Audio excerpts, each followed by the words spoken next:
Questions about creating the relationships among the characters in the film. Steve, you want to start with that? I think it starts with the people in the house, the people who are hired for the job.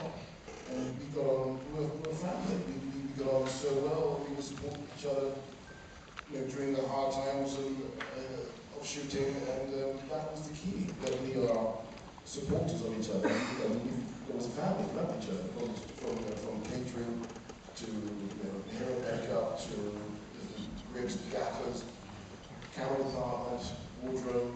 It was just one big club, one big group of people who were there for each other. So when you have that environment, and you know when you walk into the environment and it smells good, it smells bad. But if you walk into an environment that smells good, you feel safe, then you can experiment, then you can risk, then you can fail, then you can feel better. Then you can get up and just try it again. Those are the kind of environments one needs to be able for artists to actually to do their job. And this, I think that's very important. It's rare and right, but that's where I want things to be done, because I'm here to support them. It's rare. It doesn't happen that much. We are going to have to end it there, unfortunately. Can we have 3 more questions, please?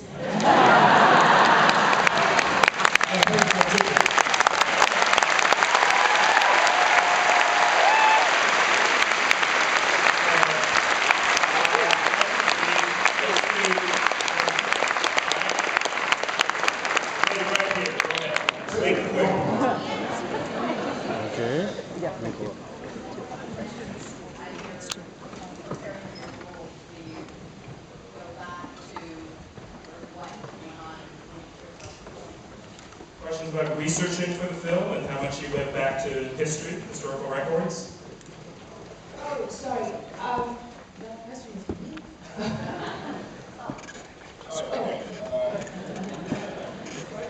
This is a very important part of the film that Lupita researched herself, which was a corn dolls that she made in the movie, which was very interesting. Please, So, thank you, Steve. In my research, I was always trying to figure out what Patsy's life was beyond the scenes that were in the script.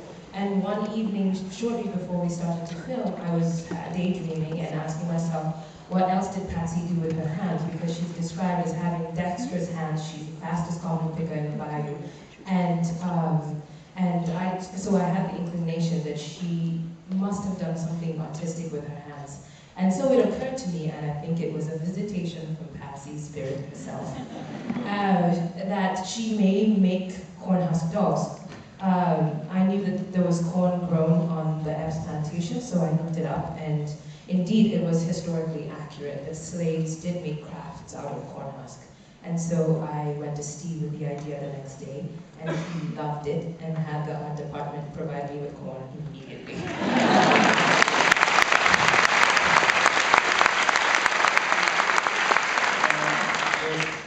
A question right here. Hi. I think I speak for everyone when I say that Chiwetel, sorry, I don't know how to pronounce your name. Pretty good. You gave an incredibly moving performance. I heard a bunch of sniffles around the area. I want to know, it's such a heavy role. What did you do to sort of get through that, and what are the kind of conversations that you had with Steve to take that on and really embody that character?